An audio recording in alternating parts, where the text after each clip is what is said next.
No, if I had to push a button and one was poor people fight in the arena and one is all people fight in the arena, it's the same kids, I push the all.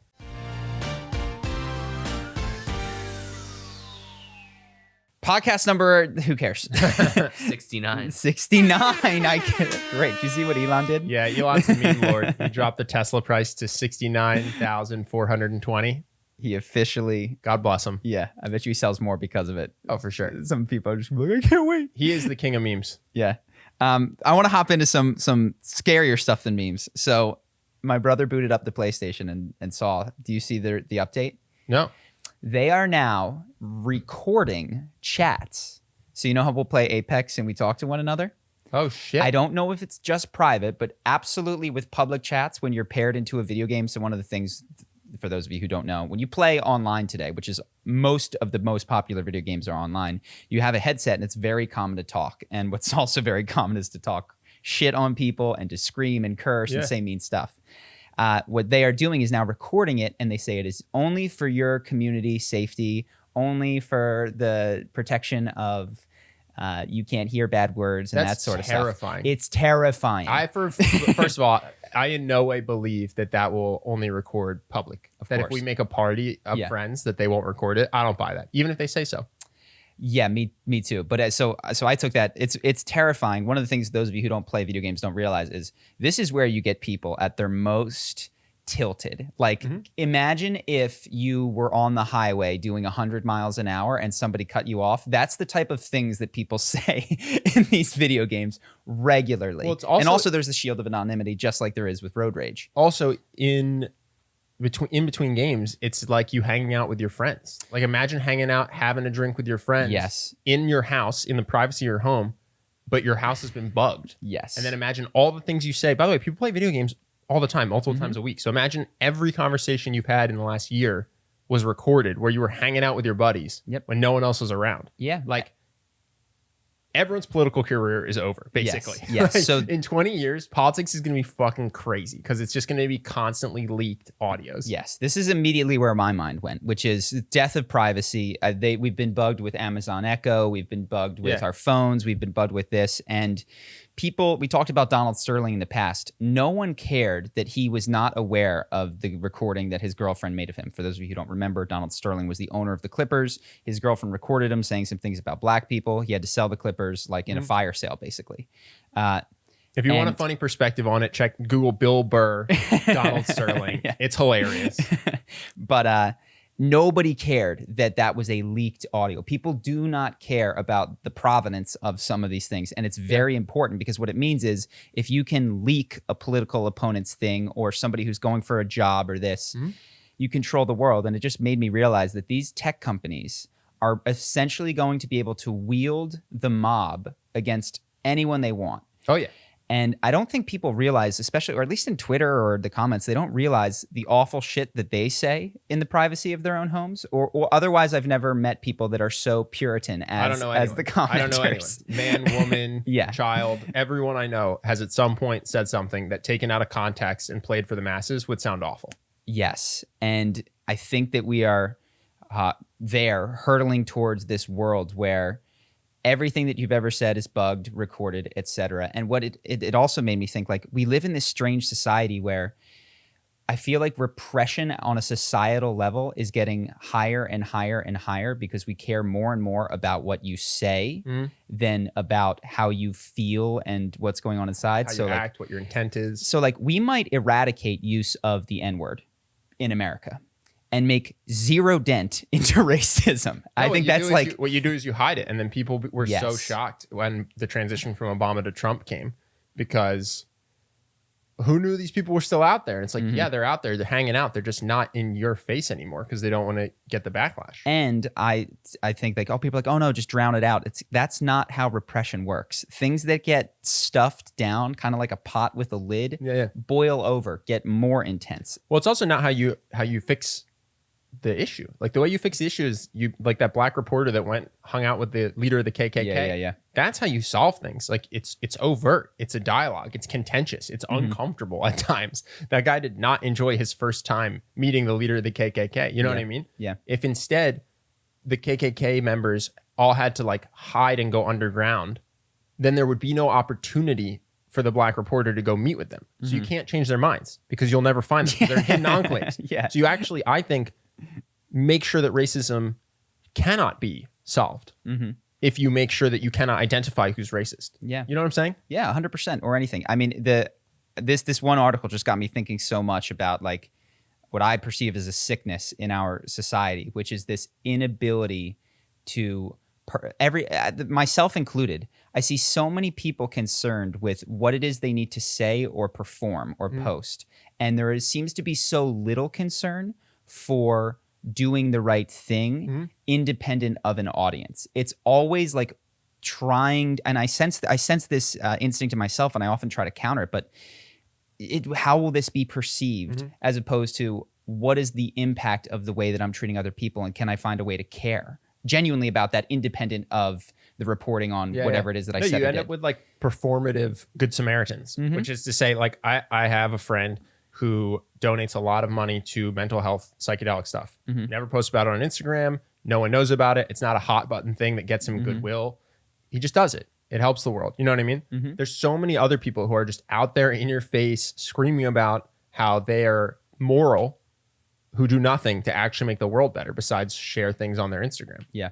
Well, and it seems, I understand it because I feel it in myself, is like there is a palpable sense that this is not news to anybody, that if you are in a public space and there's a target on you, which is for most people in public space, and you say or do the wrong thing, and by the way, that the wrong thing is a moving target, which shifts through time, though your past is increasingly etched in stone. Yeah. The mob will turn against you. Now, what's interesting is that it doesn't yet have legal force behind it. It has only social force. So what it means is that you screen out of public positions everybody who isn't Donald Trump.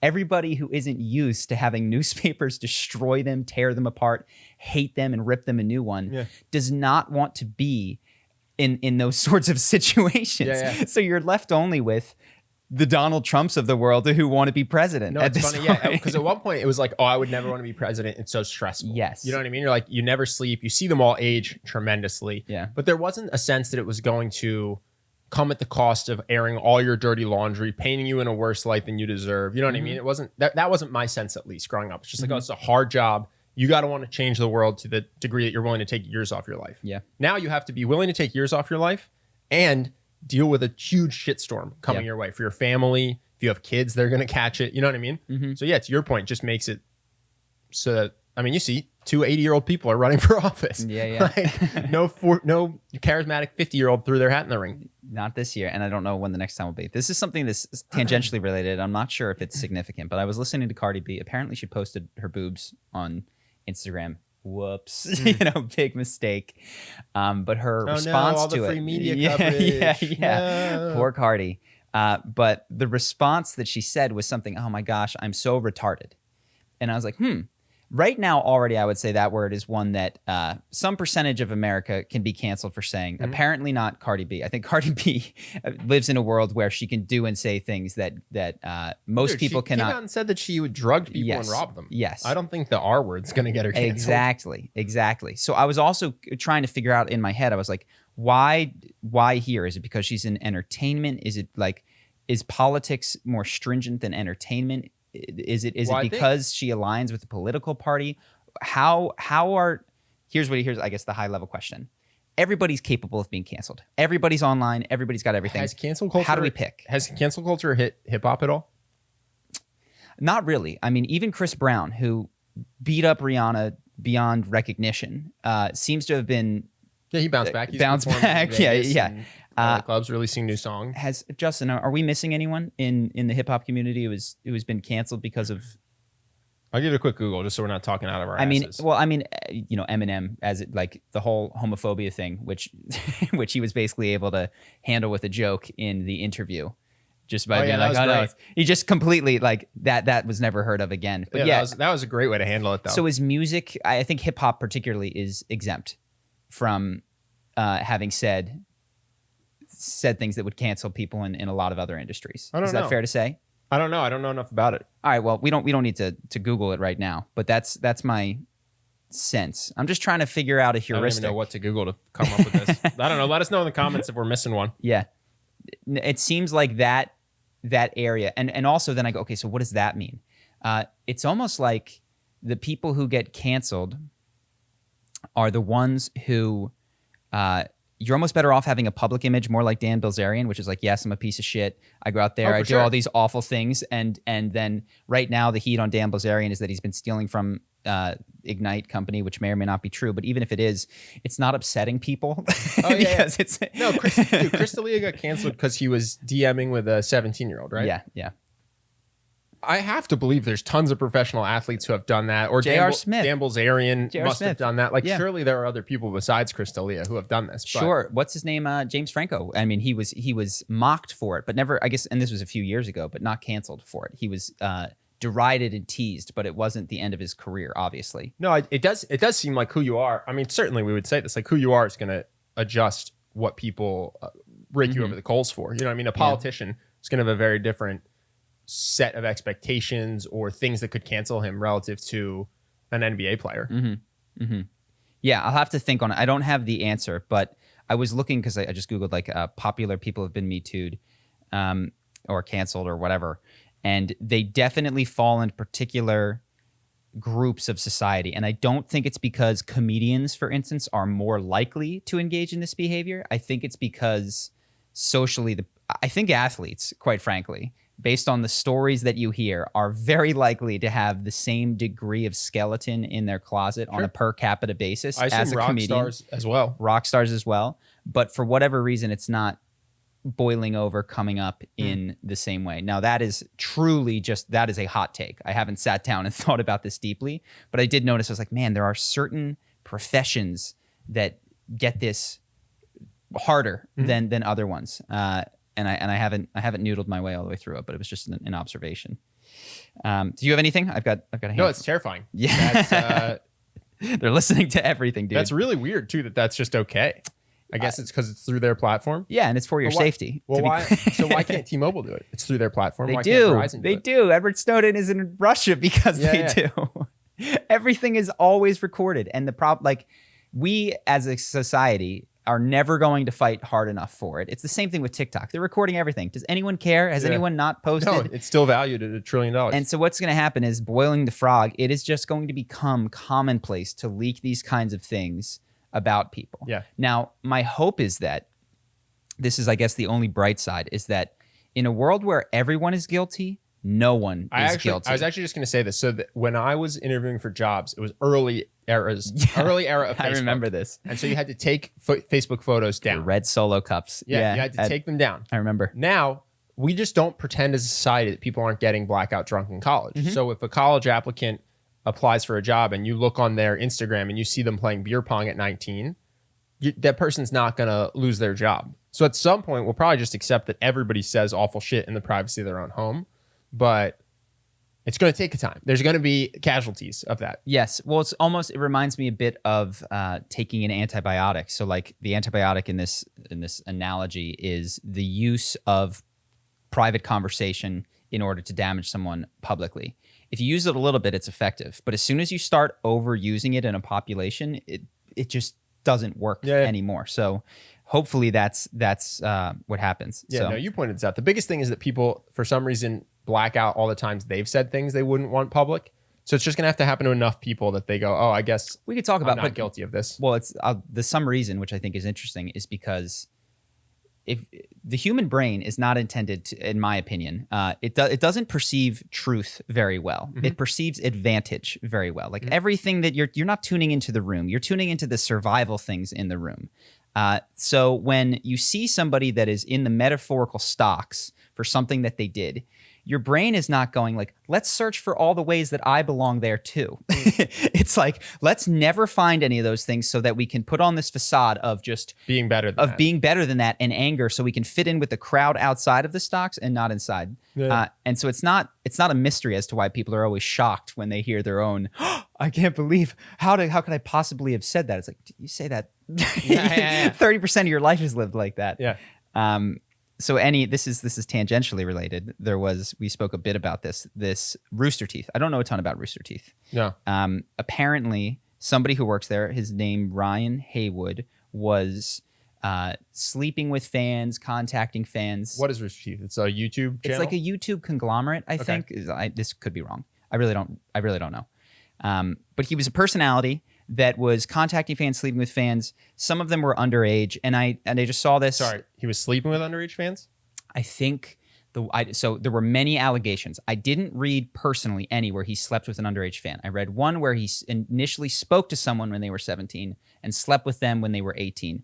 And I believe that individual said that she had told him that she was 18 the entire time. Okay. So I don't know the extent of the allegations. There were many, but I don't, for the purposes of this commentary, it's not actually the most important piece. Got it. So we're not going to talk about whether or not he's a good guy. No, I'm not interested in He might be a scumbag. He might be whatever. Yeah. Totally not trying to comment on him. What I did see is I was just clicking through some of the Twitters and all of the allegations against him. And some of them, one of which was even deleted off of Reddit since then, are basically it's the description of two consensual adults having an affair, where this person, in this one example, admits to knowing that he have a wife, being in a relationship herself, all of these other things. But what is used as inappropriate is that she really wanted him to like her, and he ghosted her afterwards. Mm-hmm.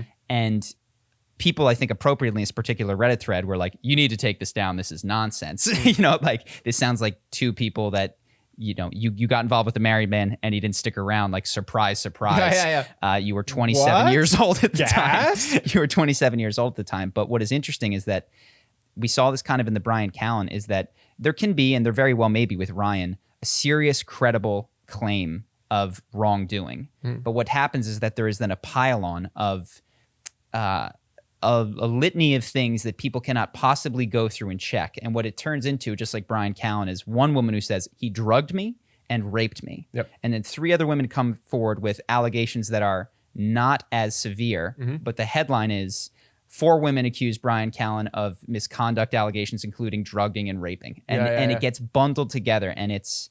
no, the media knows it. It just is a attempt to make the case look like all 4 of them have that level of allegation. Yeah. Their goal is that you don't click, and that you just are under the impression that every single person has that same level of awful experience. So this is the same thing in argumentation, which is oftentimes when you have a good argument against someone's point, it requires one solid refutation. When you don't, what you will see is that people pile on reason after reason after reason after reason after reason, and that's to hide that none of them are sufficient and they don't add up to anything sufficient. But you can also only address one thing at a time. Exactly, right? And it overwhelms the mind. So without commenting on Ryan Haywood in particular, what I see is that we've set up, and then I watched his response, which is like, please leave me alone. Wait, he didn't apologize? No, he apologized, but he's just like, please leave my family alone, essentially. Oh, interesting. And what I realize is that the incentive structure in this right now, which luckily is not legal at this point, but the person accused, like Bryan Callen, like whoever, their lawyers are telling them, shut up, say nothing, deny nothing. And because you can only hurt yourself. Like anything that you say right now from a legal perspective can be used against you. Nothing can be used to exonerate you. But from a social perspective, you need to speak. You need to say, like, look, that's true. And that was wrong, but it wasn't illegal. That one is a lie, and this one I should go to jail for. You know what I mean? Like whatever it is, you need to address and speak, and it takes a volume of words. So we have this weird incentive structure, which is legally the accused absolutely should not speak. Socially, they, in my opinion, should, right? That's the only way that this stuff comes out. And what that leaves is they go with the legal side. And now there is this community of #believe, #support, and people who will not read the article and will say, it's like, I couldn't read your article. It's too much for me, but I believe you and support you, which is enough for clearly people, in the case of Justin Bieber, for instance, to want to create stories or stretch stories. And it's a concerning state of affairs to me, where the incentives are aligned in such a way that accusations can line up without merit. Now, what I have to say is that for a long time, and I don't think this balances it out, the incentive structure was exactly terrible in the opposite way, which is like, your word against his doesn't matter. Like, you're just going to have to shut up and take it, which is fucked up and wrong in its own right. But we seem to have swung from a pendulum to something that is not good. And this is without commenting on whether Ryan is a good guy, a bad guy, go to jail, shouldn't go to jail. I don't know the specifics of his details, but I was just looking at the ecosystem of how these sorts of things arise. And then I watched a video on a lawyer who was talking about why you should never talk to police, and it clicked for me. I was like, oh, you're not supposed to say anything legally, but you're supposed to say things on Twitter to defend yourself. So I don't know if you have any thoughts. He was saying when you get arrested that you're just go, I want my lawyer. I want my lawyer. What he was saying, it was fascinating. He gave 25-minute speech, and he walked through every single objection that you have. You're like, the things that I didn't know. He's like, you know how things that you say to a police officer can be used against you? It cannot be used to exonerate you. That's hearsay. So if you say something that corroborates your story early in their interaction that you might not have known but corroborated it well, they can object on the basis of hearsay, and it won't be admitted in court. There is nothing you can do to help yourself. And he also gave examples of like, you'll talk for 6 hours and he'll ask you things and you'll be like, look, I didn't kill the guy. I wasn't here. I was this person. I was yada, yada, yada. I never liked the guy, but it didn't work. And boom, I never liked the guy. Admitted to police officers that he never liked the guy. He gives another example. It's like, you tell him, you give him your alibi. He's like, you say that I was in Ocean Beach or whatever, this thing. Well, guess what? Your double ex-girlfriend thinks that she saw you there. And she's got no reason. She's got no motive. She could just be mistaken. But now you have to clarify that with her in the court of law. So you're better off legally taking zero position if you're accused of something, whether you did it or didn't do it, because it is only going to come back and screw you. And the cop's job, and then a cop gets up and he's like, everything he said is true. And wow. yeah. Are we sure this is a real cop? No, I didn't see his badge. Okay. It was on YouTube. So he couldn't. He looked like a cop. He talked like a cop, and he talked for 20 minutes. And what he said was, he's like, look, you guys might think you're smarter than me. He's like, I'm a 3L myself right now. I'm studying, but everybody thinks they're smarter than me. What you have to consider is that it's like boxing. You might be smarter than this guy, but if he's had 1,000 matches, he's going to kick your ass, and I am going to kick your ass. You are not prepared for the unthinking habit of breaking people down that I have. And he went through some of the things, that even how he reads the Miranda rights. And so he reads the Miranda rights exactly as he should. And then he says something to the effect of, here's what I know. I know that you were there. I know that, and he can make this up. I know that you did this. I know that you did this. So do you still not want to talk? And like, you know what I mean? And like heavily implies that this is in your best thing. Also, I watched a thing on Netflix last night. Fascinating. It was American Murder, whatever, #1 in America. People love that stuff. And the guy did it. But he's sitting in the room at one point after 6 hours of interviewing, and he says, can I just leave? Can I just go out? Can I go? And they say, how about this? How about we bring your dad in here? And the answer is, you can go at any time, dude. You're not under arrest. You could have walked out here after the first minute. Really? Yeah. Am I under arrest? He never had a lawyer. At any point, he never had a lawyer. And dude, they know how to play like they're your friend. They know how to play like they're disappointed in you. I know you want to get this off your chest. And in this case, it's good police work because the guy killed his wife and 2 daughters. But what he says is, I don't care if you did it or you didn't do it. You can always confess later. You can, if you want to go to jail or cut a deal or whatever, you can confess later. And quite frankly, the only thing he didn't confess to was the killing of his 2 daughters, which is what he was later able to confess to and spare himself the death penalty. So he got life imprisonment, but might have faced the death penalty. Why did killing his daughters make his sentence less? So he killed 3 people, his wife and 2 daughters. He confessed to killing the wife, but always, she killed them first, is what he said, and never went back on that lie. And they had no proof. Like, they knew that she killed your 2 daughters, and then you killed her, and then you buried them all. Like, it doesn't make any sense. Sorry for the spoilers, guys. But the fact that he had not confessed that gave him a bargaining chip, because the family wants to clear the name of their daughter, and they don't really want to kill him. They just want him locked up forever. So he's able to use that. So anyway, he's a horrible dude, should be in jail. Great. But what the cop said is like, don't talk to police when you're being interviewed. And I think the one exception for this is like, if there's a missing person and the clock is on and it's 24 hours in and they might be out there and you're like, where don't wait for your lawyer. Like tell them everything that you know in that case so that they can try to find this individual. But this was 3-4 days in. There was no clock ticking. They were just sitting for 6 hours interrogating this guy. What's interesting to me that he could have left. He could have just stood up and walked out. They can't stop him. He could have said a number of things. He could have said, am I under arrest? And they could have said, no. Am I being detained? No. Okay, well then I'm out of here. And then they could have said, okay, we're going to charge you. But then he would have known, like, you're coming after me. And he also could have said, get me my lawyer. And what the lawyer probably would have said is, say nothing. We're going to, like, you know, I don't know all the rules, but you eventually will have to speak to a degree, but you have Fifth Amendment rights. Is it fair to say that a lawyer is like a boxer as well in this analogy?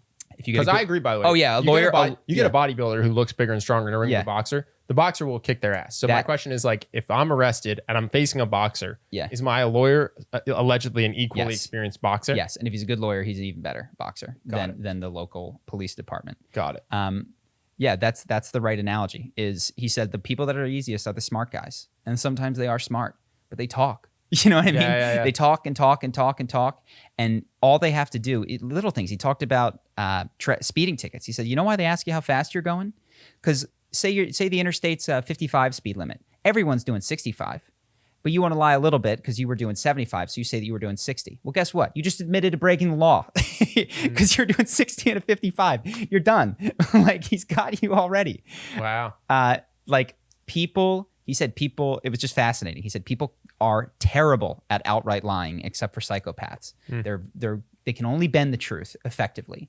And that's all it takes. If you contradict yourself, you lack credibility as a witness. Somebody's mistaken. You're mistaken. The other thing is that he just played a trick on people. I'm telling you guys this whole video because it's fascinating, I suppose. But at the beginning of the lawyer reads a fake murder summary that might have been in the newspaper. You know, 3 people slain, yada yada yada. 10 minutes later, he asks the students, "Okay, how many people were shot?" And they all say 3. He says, "Wrong. I didn't say they were shot. How did you know they were shot?" And then it's like, oh no, now you've confessed to knowing that these people were shot when the cops didn't tell you. And it's like, by the way, this interaction may not be recorded. If the cop remembers that he didn't tell you that, but you brought it up the first time, like, just say nothing. Wow. So I was heavily persuaded by all of that. And then it of course made me think about what the Me Too allegation people like Crystalia, Brian Callen, etc., regardless of whether or not they did it, what they're hearing from their lawyers is you cannot say anything. Yeah. There's nothing you can do to help exonerate yourself. So it's messed up that we essentially have 2 trials occurring. We have the court of public opinion and the legal thing. It's also incredibly unpersuasive. If let's say there's a news article comes out against someone and it says 19 women have alleged misconduct, right? The first one says it's a crime, and the other 18 say something to the degree of like, he was not nice to me, right? But not a crime. But 19 women have accused, no one's going to blah, blah, blah. And the guy comes out and says, I know people have been asking me to make a statement, but my lawyers are telling me not to, so I'm not going to comment on this. Yeah. You look guilty. You look really bad. So because people don't understand. I didn't understand this until literally right now. Your thing about, you can only hurt yourself. I was like, just come out and say that you didn't do it. Fight it. Fight it tooth and nail. So I think the general populace is so unconvinced by that. It actually makes you look bad to come out and say that. So what the cop says, he's like, that's why people talk. He says they're playing by these social rules where if you shut up, you're guilty. So they talk and talk and talk and talk to prove their innocence.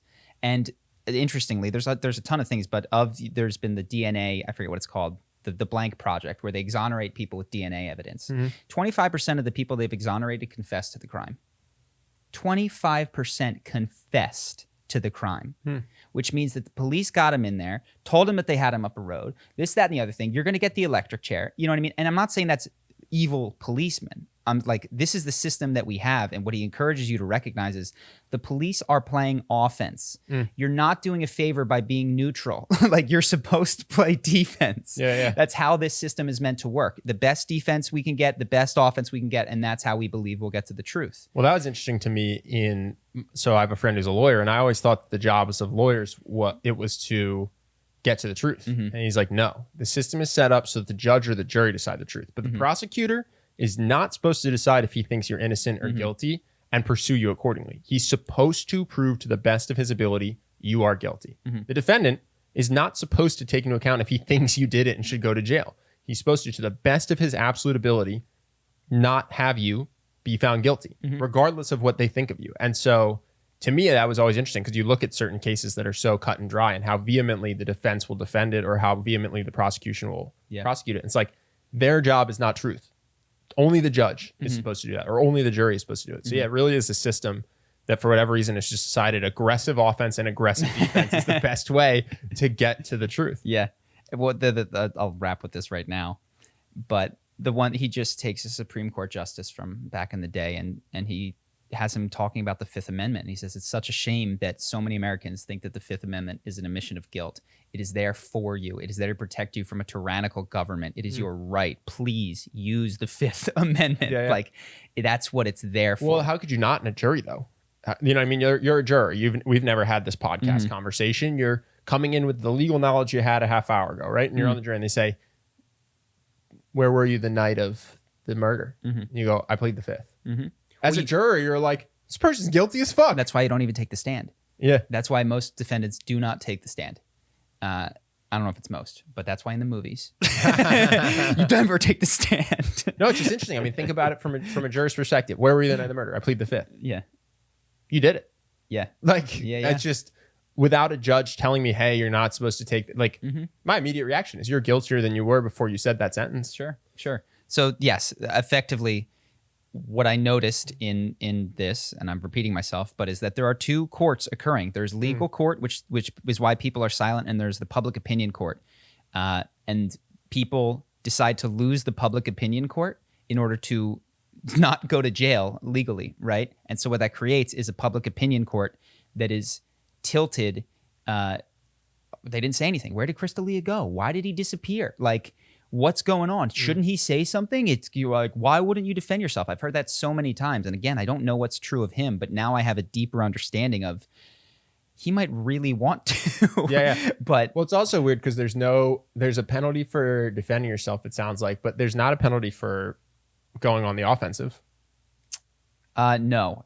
And this is again, I don't know. This is the difficulty that Dude, Jesse Smollett, to my knowledge, did not get penalized at all. Well, I think there was some shady police work around getting him. He was on the chopping block to be penalized, but they dropped it. I don't know why. It was a shady thing. Like, why did they let this go? They might have just his lawyer might have done a good job. Been like, you collected evidence the wrong way. You did this. We are going to drag the police department through it. But he was definitely on the chopping block. But you're right. It seems to be that people who make false accusations, I don't know whatever happened to the Duke lacrosse women who alleged that sort of thing. Woman, just one, I think. Just one? Yeah, I don't know what happens in those cases. But yeah, so that's that topic. Anything else? Not on that. I got a lot of I learned a lot, though, about what to do if I ever get arrested. I'll just send you the video. So I have I know we have a ton of questions today. Yeah, so we're going to keep this tight because apparently we have 20 Patreon questions. 21. All right, I'll save this then for next time. No, it's all right. We got another 25 minutes. Sure. So the one thing I was watching, what's his name? Thomas Sowell. So he's now, somebody's like reviving. Thomas Sowell is an economist. He was born in the 30s. He's a black guy, but he is a traditionally conservative economist who is in very like Chicago school of thinking, Milton Friedman-esque. Free market guy wrote in this video that the legacy of slavery has not hurt black Americans as much as the last 50, 60 years of the welfare state, and then talks about it. And it was just interesting. But this unrelated to that, one of the things that I was thinking as I was watching it is that obviously in today's time where there's a whole push for racial justice for all these pushes because we have a larger percentage of black people that are in poverty, that are killed, that have all of these horrible outcomes. And what I'm very curious, I don't know who represents this belief, is that I wonder if the people who want racial justice think that the world would be a better place if we had the same amount of people being killed in poverty and horrible outcomes, but it was racially representative of the United States as a whole. Meaning that murders don't move an inch, poverty doesn't move an inch. It's just instead of black people, there's some white people, there's some Asian people, there more women are represented in, that's more in fair. murders. To me, it seems like the world would not at all be a better place if that was the case. No, but I'll steel man it. It wouldn't be a better place, but it would be a more fair place in the sense that when you come out born, so let's assume it is because of systemic racism. Yes. Right? Let's assume that it is because of systemic racism. Then yes, I think if you're going to cap me at saying these certain amount of people have to get murdered, it makes no sense to only be murdering people from a small pool based on something that they're not had no say in, which is the color of their skin, right? Yes, So if your argument is basically the bad things happen in proportion to who's committing crimes, then whatever, that's a totally different argument. But if you're saying it's because of the color of their skin, it's like, yeah, white people should get killed more so black people can get killed less. If you're going to cap murders, that's that would be more fair. You know what I'm saying? If you like you said, if you presume that the reasons are systemic racism, which then, these people, then that would be fair. But even the people I'm steel manning would say that's why that the disproportion is because of systemic racism. Therefore, yes, even if you're not going to decrease the murdering, shifting it to the general populace instead of one part of the populace. If it's just, let's say it's like random acts of police brutality, yeah, they should be spread amongst the whole populace that the police. Yes, that would be fair. And I agree with the provisions that you gave, and we don't need to dive into them right now. The question that I ask is, would the world be better? And do we want a world that is more fair or a world that is better? And it seems to me that you ought to aim at a world that is better, meaning that the goal should be to have fewer murders. Yeah, but I'll steel man it again, though. I don't think that the argument is that police should be hurting other people more. I think the argument is police hurt, let's say, white men at the correct percentage of the population, which is to say some mistakes happen. That is the level of mistakes that should be seen across the board. Sure, I would be down for that. That would be a better world. So if you do that, then you are going to decrease total amount of deaths. Yes, but now you're not playing the game that I've given you. But I'm saying that's what their argument isn't what you're saying. No one, I think, is arguing. I'm not saying that it is. I'm giving you an imaginary hypothetical world to tease out values. So that case, that would be both more fair and better. I agree. But what I'm saying is there's a genie. This genie can come in, snap his fingers, and the same amount of horrible stuff happens, but it is racially represented at a level that is proportionate to the entire population of the United States. Is that better? And I don't know what people would say. I think it is. You think that that's a better world? Yeah. Because you're saying now that the death is occurring at random now. It's not targeted. It's not coming out of hate. It's not coming out of targeting a group, or it's not coming out of anything except for basically you're saying just randomness, which is to say sometimes people make mistakes. To me, that is immaterial. If you have the same 50,000 people, or 100 people, just keep it a small number, getting murdered, but now instead of 85% of them being men, now 50 are men and 50 are women.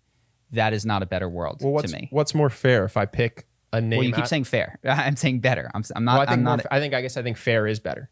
Just straight up. So like, let's say,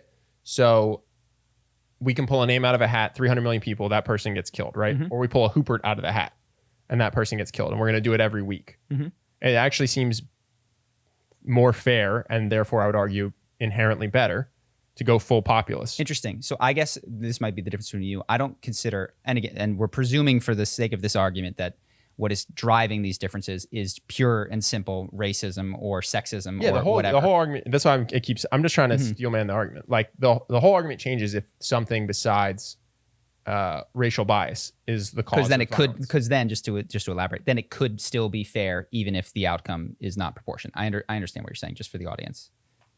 Yes, because then choice is involved. But I guess let's say that every person that died of gun violence had a gun on them in a made up world, right? And that just was a fact. Yep. Well, if that was the case, you could just not carry a gun and you'd be immune to gun violence. Yes. You know what I'm saying? So if it is due to that choice, then you can protect yourself. But if it's a lottery Yeah. then I think distributing the lottery across the populace is the most fair thing to do. Interesting. So you keep saying fair. I don't think that fair is better, I guess. I do. Is what I'm saying. I think it is. Yeah. And I don't know that we're going to get here, but I'm a Hoopert. Fine. I might like not that world, but I don't think it's a better world. If 5 people die and it happens to be my family, that to me is not better. And I guess it's important because better is what we're all orienting towards implicitly. Mm-hmm. You know what I mean? So for it's, and I don't, and hopefully everyone out there is driving towards one of the first scenarios where you described, which is to say, if it is the case that the appropriate amount of police brutality or whatever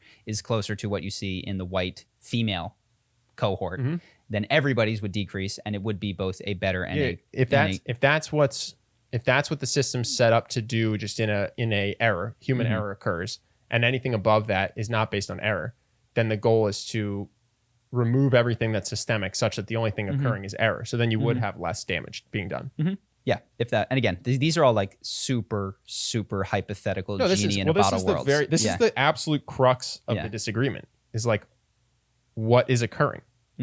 Is it systemic racism? Is it racial bias? Is it culture?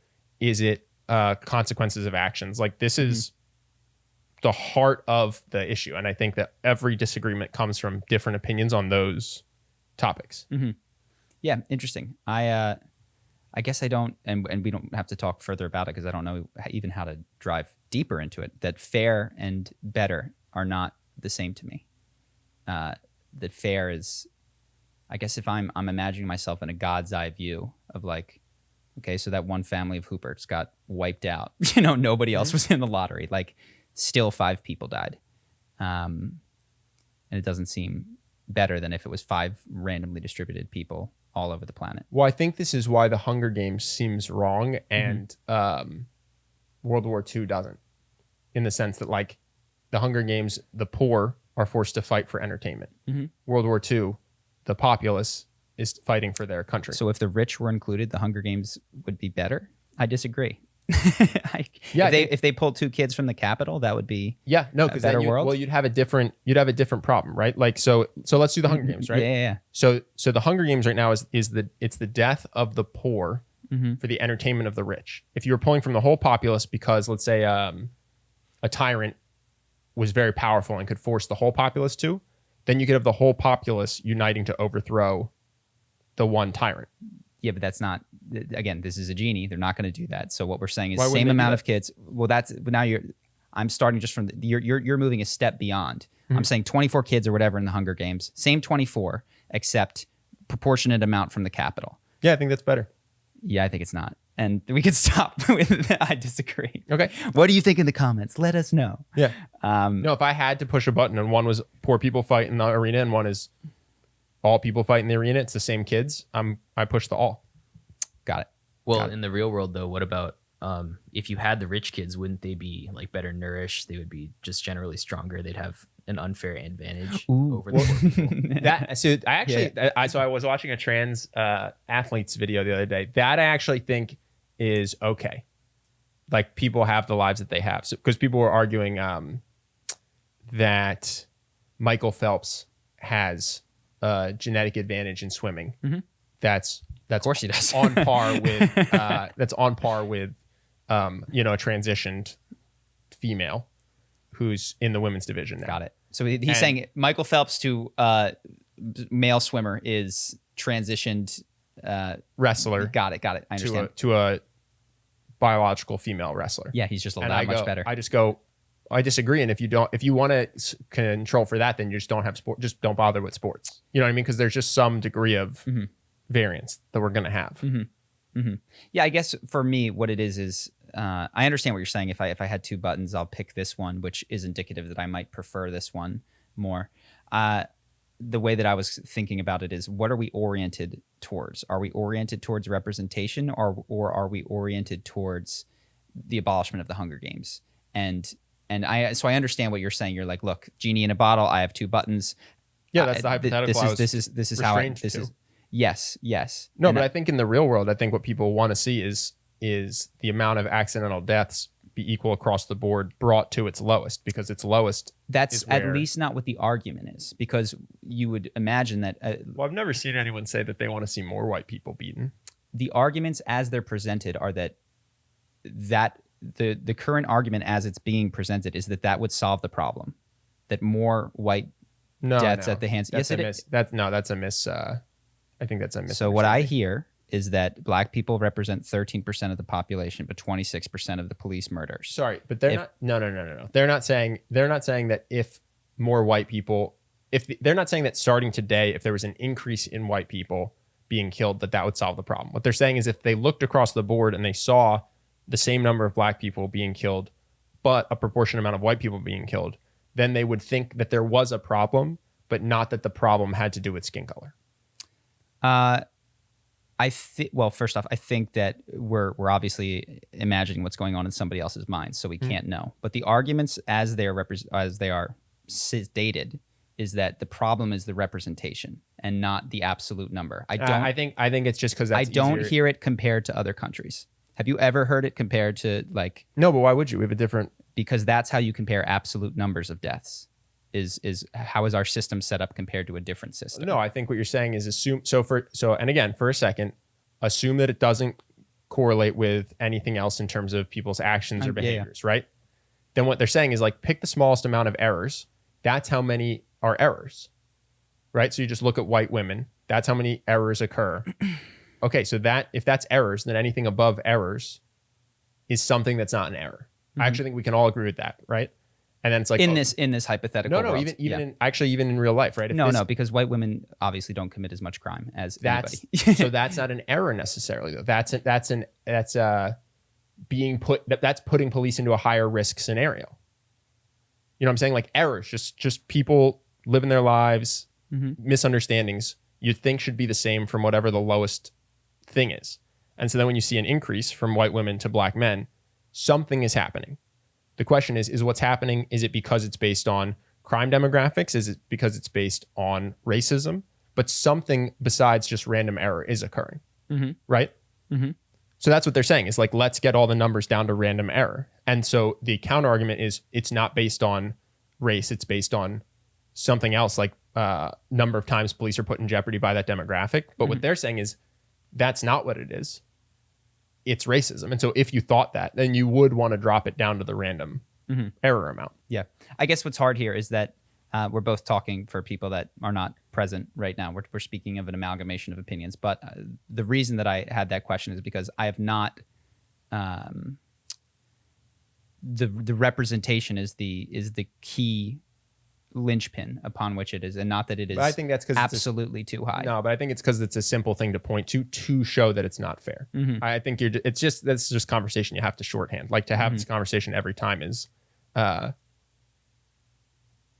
pedantic. I don't know what the word would be, but I do think that the argument is that it's not that it's too high because white people are too low. It's that in the minds of someone that has this belief, it's that the percentage of white deaths, one, might even be too high still. I've heard people argue that. And two, even if they're not touching that, they're going, some error is going to occur. Human error happens. But this represents the human error part of the pie. And the fact this is so much higher means there's more than human error going on. Yeah. So in this world where the only thing contributing to variations in the deaths is amongst sex and race. We don't even have to do. This is where the disagreement comes in, right? Like this percentage of errors is human error.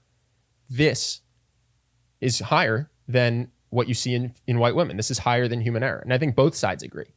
And then where they start to fight is why is it higher than human error? And some people say racism, and some people say it's proportionate to violent crime, right? But the point is, it's higher than just regular random populous human error, and then that's where they fight. It's on what causes it, what causes more black people as a percentage of the black populace to get killed. Well, I guess again, this is getting too long at this point, but it's also not true to say that white women are being killed because of human error. White women are being killed because they're sometimes committing crime, and that's not an error. Like sometimes a white woman is out there brandishing a gun, shooting at people, and that's not an error that she is for slain. Sure. But I'm just saying this is the argument for why. I guess this is the argument for why. I don't think anyone is arguing that they want to see more white people killed by police. I think what they're saying is even if you accept that all of those are accidents, because accidents do happen, ours is way higher than the accidents do happen number. So something is going on besides accidents do happen. Yes. And we've gone deep on this. but of course, just to reiterate, white women dying from police are not accidents, do happen. In fact, I would guess that a lot of the white women dying from police are in the midst of a violent crime when they are killed. Yeah, I mean maybe, but accidents do also happen. I Sure. think getting police Some deaths of to them zero is a insane goal. The only way to do it would be to have zero police, and then you just have deaths from other causes. Then you'd have deaths increase. Got it. All right, well, let's move on because I think we went we went long on this one. Okay. What do we got for questions? A lot. All right, let's do it. So for the first one is, what do you think of the living your best life mantra? My observation of the saying is that it's associated with living a completely efficient and structured life, waking up early every day and working out regularly, living by a super clean and healthy diet, being a competent businessman with a great and healthy social circle. Like anyone interested in self-improvement, I've tried to incorporate most of these aspects into my own life, but it is only after I've been doing a lot of soul searching that living this lifestyle in its entirety or playing the game is extremely daunting to me. This may be an indicator that this lifestyle won't make me happy. Why do you think there's so much pressure to live your best life, and why are so many people portraying this image, whether it be on YouTube or social media? It seems that every minute of every day should be utilized to unlock your full potential, and that is what should define success, and that is happiness. I was wondering if either of you live by this mantra, and are you happy as a result of it? This is not at all what I associate with someone saying live your best life. I actually associate it with a drunk person on a boat shouting while shotgunning a beer or taking a shot. So first of all, I'm shocked that's what this person's mental association is with live your best life. Do you know what I'm talking about? Normally I hear it as like, I'm living my best life, like just being a clown. So I guess I'm going to remove the living your best life part to try to answer the meat of the question, which is I feel daunted by all the personal development advice that I get. Wake up at 5 a.m., have a great diet, start working out, start my business. It's actually, I mean, again, maybe I'm just like a weird freak, but I don't think so. I don't think it's hard to do all those things once they become habit. I think it's hard to try to do all those things at once if you're starting from having none of those habits, which is to say, if all you did to start was let yourself wake up whenever you wake up, but you just focused on cleaning up your diet, and then you read James Clear's habit building stuff on diet, because I don't think it's just about willpower. It's about like throwing out your junk food, having a pitcher of water, like doing all that stuff, then I think you would find diet would be in place within 6 months. And then you can move on to like starting a business or dating life or whatever it is. So to me, it's kind of like you just small chunk it. And then 2 years later you go, oh, it's actually very easy for me to live what I have defined as my best life. So that's my take. Well, that answers the question about how to make it less daunting, perhaps, which is just small chunk it, and I think that's true. The other part of the question, which I keyed into, which is why do I keep hearing these ones in particular? Do these things actually make people happy? And I think there's a possibility that depending on where you're coming from, getting in shape, waking up on time, setting goals, and all that can make you happy. But it's always important to remember that, especially with social media, there's an incentive structure that controls what people say and do and what emotions they present to the world. And you get a lot of points for waking up at 5 a.m. nowadays. You get a lot of it's you know, you might even want to catalog what are wonderful things to be on social media. And this is a constantly transforming thing. I was watching Coleman Hughes talk about Tumblr and how within the ecosystem of Tumblr, having mental disorder is coveted. Is having a diagnosis. It gives you a degree of power. So every social media platform is going to be slightly different, but But it seems like very common is being fit, waking up at early, being on your grind, entrepreneur as a word, philanthropist as a word. We've laughed at this one. We've seen plenty of entrepreneur philanthropists out there. And they live off their parents' money. Yes, and don't give any of it away. But I actually would say I think that there are some time-tested things that I imagine make people happier. Like I do think being healthy in the sense of like your body doesn't hurt, you wake up with energy, you can move. I actually would put that in like, that's worth pursuing. I think that'll make you happy. I'm not going to say waking up early because I don't think it matters, but getting sleep, I think over the long run is going to increase performance and it's going to make you happy. So I do think that I think some of these are really good goals. I actually don't know that they even deserve to be bucketed together. I think doing something that makes you feel fulfilled is a worthwhile pursuit. And for some people, that's a job. And for some people, that's entrepreneurship. And knowing who you are is really important. I don't think just entrepreneurship is going to make some people miserable. Some people are so happy to be in their job, whether that's a corporate job or as a carpenter. But I think recognizing that you wake up every day going, oh, fuck, I can't believe I have to go back to this job. It's like, yeah, if you fix that, you will be happier. There's more to life than dreading the day. And so I don't think it's about entrepreneurship. I don't think it's about money, but like doing something, I won't even say that you enjoy doing, but that fulfills you. Like it can be hard. You can go do a hard day's labor, but then at the end of the day, when you're like, that was great. Like that feeling that's worth pursuing. I think physical health is worth pursuing, and I think full night's sleep is worth pursuing. So I do think beyond just Instagram glorification, some of the things that this person listed are inherently going to make you happier, would be my guess. Yeah, the only amendment that I would make to that is the things that make Ben happy and the things that make you happy might have a lot of overlap, but are likely to not be the same. So take all of it with a grain of salt, test it, and pay attention to how it infects you in your own life. For sure. And if it works, keep doing it. These are just suggestions, I think. Yes. Well, that's why I say I don't think like a certain body is good, but I mean, I have, and maybe I'm wrong, I have seen enough just in other people's lives that it seems to be like waking up with habits that give you the energy to pursue a day seems to be better than, for instance, having habits that leave you drained every day. You know what I'm saying? Like, I don't think it's just me. I do think if you live a life where you sleep 2 hours a day because you're shit-faced every night or working 3 jobs, like I think over the long haul, that's going to prove unsustainable. I think Gary Vaynerchuk would disagree. I think you got to test a lot of this stuff. I bet you Gary does not sleep a lot. 8 hours for Gary, I would be shocked. And I don't think he's done that in 2 decades. I bet you he's averaged like 5 a night while he works 3 jobs. Yeah, I don't know how happy he is, and also I think I would guess he's the outlier. Yeah, but sure, test it yourself. Cool. Next is, what does everything is one mean in the philosophical or metaphysical sense? It seems as though that phrase is a dead end with little meaning. We are not just in the universe, but we are the universe itself. But what makes this revelation important? If we are all one with each other and the universe, but all we do is just believe that statement rather than actually experience the universe as a whole, then why is it a useful belief to have? I saw this. This is in response to your saying that maybe once you recognize that you're just the right hand, then it's not useful to believe. It's as useful to believe as it is useful to believe that the secret to living is giving. Like thinking the thought does 0 for you. And I'm in the category of still testing it, thinking it, curious if it's true, but I don't often experience my life as anything other than this bag of flesh right here. So yeah, it's funny. What people say that they believe is not nearly as important as what they experience. So you're 100% right. If you can experience that the universe is one, there's nothing to fear. There's no death. There's everyone else's joy is your joy. Everyone else's suffering is your suffering. And nothing can go wrong. It's just all perfect in the way that it is. But that is not a common experience, I think, for most people, though for the reasons that I just stated, it might be one that people are inclined to move towards or to see if it's real, because if it is, it really does unravel a lot of the problems of being a person. Yeah.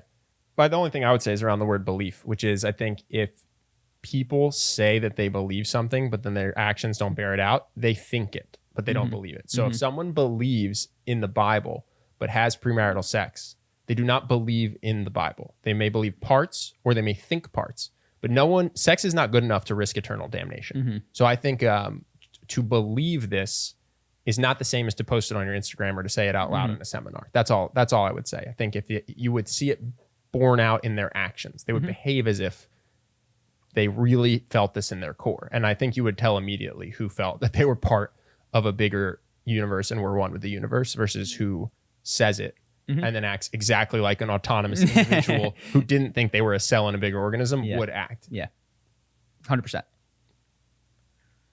How do I know the difference between apathy of a past experience and just having moved on from it? Is this person an emotional mastery? I get the sense that they may be. We don't know. Maybe. Okay, all good. So there's a couple clues. I don't think that there's one thing that I could tell you.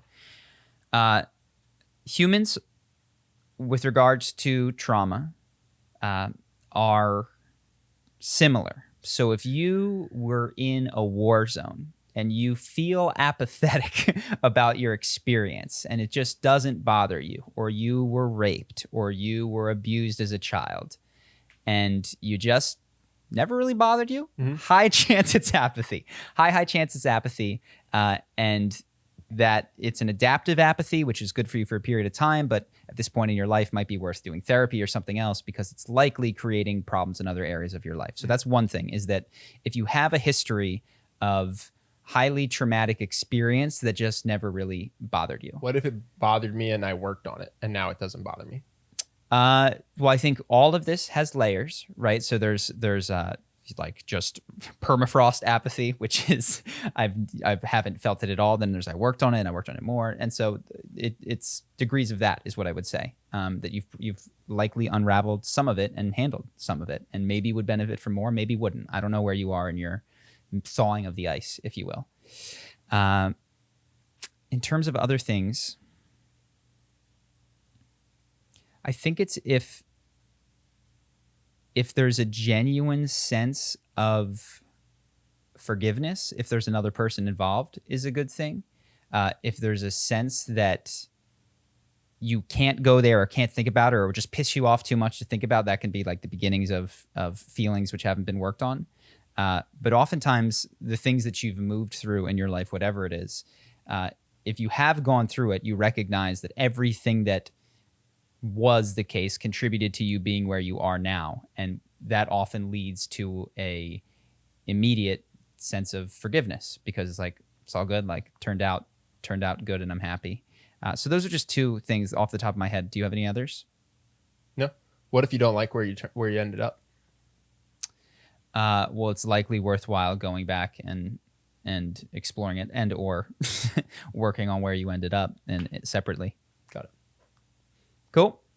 Next is, I took the Charisma on Command course, but still don't know how to flirt or make my relationship seem more like a friendship or more than a friendship. I'm good at making friends, but nothing beyond that, and I don't want to come off as creepy. Will there be a module involved specifically for flirting in the future? I don't know. Will there? I don't think so. I think we might have a dating program. Mm-hmm. We might relaunch our dating program. But in the meantime, okay, so this person can make friends, but struggles to flirt. Mm-hmm. So what would I say? And doesn't want to be creepy. I wish I knew this person's age and how they meet people. You know what I mean? Like, yeah, like if it's at work, don't even try. Well, this is, I think this is perhaps the most important foundational thing, which is different ways of behaving in different contexts of your life. Yeah. So, on a dating app where someone has swiped right on you, they're interested in dating and you guys are on your first date. That's one context. Out at a public venue, whenever that happens, but that's like a bar or something like that where people tend to go to meet. Out at a public venue where people don't go to meet, like a library or something like that. And then you've got the work or something like that. I've said something like that 100 times. Each one of those is going to have different levels of what is acceptable without being creepy. Yes. And it's going to be the most conservative in the workplace. And then on your first date with someone who has already indicated that they like you on a dating app, you can go more direct with the flirting. So within all of those, I think what you're looking to do is to move one or two levels up. So if you're in the workplace, you don't want to necessarily like be giving big hugs or all that kind of stuff. But what you can say is, hey, would you like to go get a drink this Saturday night? Which is to change a context to over here where flirting looks different. And we can talk about exactly what that is. But within the workplace, I think the number one thing that you're trying to do is to just see if they're interested, and I think most people get this, in moving to a different context with you where flirting can happen in a way that is not going to jeopardize your job. Mm-hmm. Once you're in that sort of a context, what are the things to do? So let's run to, God, it's been so long since I've been to a bar. Well, so one thing I'll say, and you can think on what you were want to add is, so you've gone through Charisma University, so we'll go through it. The how to make a good first impression, right? Fun, trust, respect, and then turn it on to them. The only thing that you have to add is turn fun into fun and attractive. Yeah. So that's going to slightly change what that first phase looks like, but it's still the same. So in terms of how do I make them attracted to me, before you go into the asking them a bunch of questions about themselves part and gushing over how cool they are part, it's about being fun and attractive still. Mm-hmm. And then the flip I would have is in all your relationships, you probably have standards, right? You wouldn't just be friends with anyone. But in a bar, I think there's a tendency when you're attracted to someone to just let those fall to the wayside and laugh at every joke, tell them how amazing they are. What do you do? Oh, I'm a teacher, fitness instructor. Yeah. Oh my God, that's so amazing. Yeah, There's this like gushing, and don't do that. Have real standards. And then if something truly is amazing, you can say it, but it'll probably take a couple questions to get there, which will make the person feel like you're actually assessing if you like them or not, instead Which of you just should be assessing their shell. So that's going to help a lot. I'm thinking of common mistakes that I see, but the biggest mistake I see is people go up and they immediately try to switch to the trust phase or the make them feel special phase. And I actually would just double down on what you've learned in CU and say the most important thing is fun. And the only thing I'd add is fun/attractive, which means come in making jokes. You've already done the thing about crushing small talk questions, right? Because you're in CU.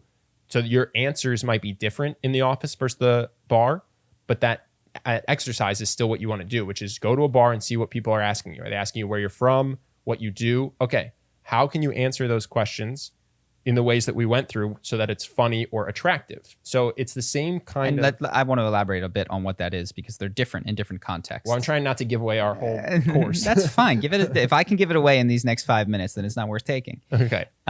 So things that are attractive. Consider what are the types of things that women are often drawn to. If you are ambitious, if you have fun, fascinating stories, if you're socially connected, if you have hobbies like guitar or whatever. Again, a lot of these come back to, especially if you're young, ambition is one of the most attractive things. You don't have to have done everything, but be interested.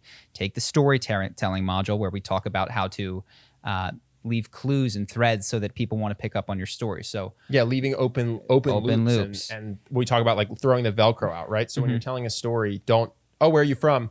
Well, I grew up in Philadelphia, and then I moved to New York for work, and then I moved to Brazil because I started a business, and then I went to California. Even if it's a cool story, I've said it all. So you want to kind of leave things open. Like, oh, I moved all around the world for a bit, but I actually moved to LA from Brazil. To help grow this business that I have. And so now there's like, wait a second, why were you in Brazil? What is this business that you have? And you might slip one or two things. I didn't even answer where I'm from. I didn't say the suburbs of Philadelphia because that's not, when they ask where you're from, they're just trying to learn more about you. They don't care about that specific piece of information. So me saying I moved here, I traveled all around the world, but I actually moved here from Brazil. That story is the same thing as saying from the suburbs of Philadelphia in terms of giving them what they wanted, which is more insight. But that's the more attractive insight. And to Charlie's point, it leaves the open loop of like, wait, where else did you travel? Or wait, why Brazil? Or wait, why LA? So yeah, it's a great point. Like leave those open loops there in your story while also basically, they're going to ask you the common questions that you get asked. So have some semblance of what you want to answer for those. And again, just so we don't spend the whole time, we have 20 more questions to go here.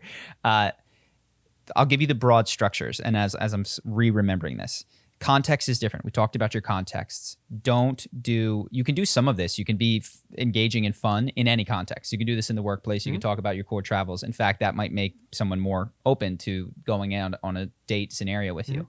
But the general 3 emotions that are different in dating than they might be in just making friends or getting along at the workplace are going to be that fun, as Ben said, shifts towards attraction. So the things that you're leaving in your stories are more of the flavor that we talked about. That there is a room, as Ben mentioned, for standards. People like to feel like they got into Harvard University. They don't want to feel like you're just looking for any individual and you'll say whatever it takes for them to like you for 2 reasons. It doesn't make them feel special. And it also is kind of like, what's up with this person that they'll take anything that they can get? So this doesn't mean that you need to be mean to anybody, but it means that it's really worth sitting down, and we should re-release the dating course. It helps to go through like, what are my deal breakers? What am I not willing to date, even if someone was beautiful? Someone's rude to wait staff. And I see that, even if they're beautiful, is that a turnoff? And if the answer is yes, fantastic. Like those deal breakers are good to know, and it's helpful to embody them and sometimes even work them into conversation. And then the last piece, once you have those 2, is there's a degree of sexual tension. This is a big no-no in the workplace. But as you move towards that bar scenario or that first date scenario, this has a lot to do with what is the proximity with which you're talking. If you're taking a dance lesson, can you look each other in the eye at close range? Put your hands on her hips. Are the as you flirt with her, is there innuendo going on? And we can talk about more deeply in all these things, throw them in the course if we re-release it. But those 3 pieces are the biggest difference. And they are more, it follows a lot of the same structure of Charisma University, just with slightly amended, if you want to say, core emotions that you're targeting at each stage of the interaction. Does that make sense? Yeah, that makes sense. I was also just thinking, I'm at a bar. How do I indicate that I'm trying to be more than friends? And then I'm thinking and I feel like it almost happens automatically because I'm a man approaching a woman. So that makes me think perhaps this question is about the friend group. Like I rarely. Well, we can't answer every single possibility. I know. I'm just thinking I'm in a bar and I talk to a woman. I don't think she thinks I'm trying to be her friend. So I imagine the fact that some guys purposely come off as friendly because they are so nervous to indicate that they're interested in someone. And so you do need to indicate that. And so this is stage 2 of letting the standards piece is in there. You're not just communicating, I don't like people that are rude to waiters. You're also communicating, and this person is really fun or funny or whatever it is, is playful. You're like, honest to God, you are one of the most fun people. You are super fun to hang out with. I didn't think that I was going to meet someone this fun tonight. All right, you got to get away from me because I'm falling in love with you. Ha, ha, ha, ha, ha. But it lets them know in a playful way. And again, this is the push-pull that I did in the video with Russell Brand, where you give them a compliment and then a playful release of that tension. You can check that video out. That lets them know that you're interested, and it lets them know why you're interested in them. So we could go back through all of this stuff. Do this for 6 hours. Dating in 2020. Yeah. So that's it for this one. If you guys want to join our Patreon and ask one of the million questions that we answered today, we do answer them all eventually. Actually, if you're listening to this podcast, you probably didn't hear a good 18 of the questions that we just answered. So if you want to check them out, join the Patreon. Any sort of level that you join at gets you access to all of the extra questions that we answer for the patrons, and it helps us to do these podcasts. Every single dime goes to Justin, and will continue for the foreseeable future. Yeah, and some of the Patreon questions are about stoicism and how to live, and others are literally about your family, your relationships. What's nice is when you're a patron, you can just ask about your own life and we will answer it. Yes, about our life. We just talked about our ex-girlfriend. So that's it for this one. Take care, guys. Peace.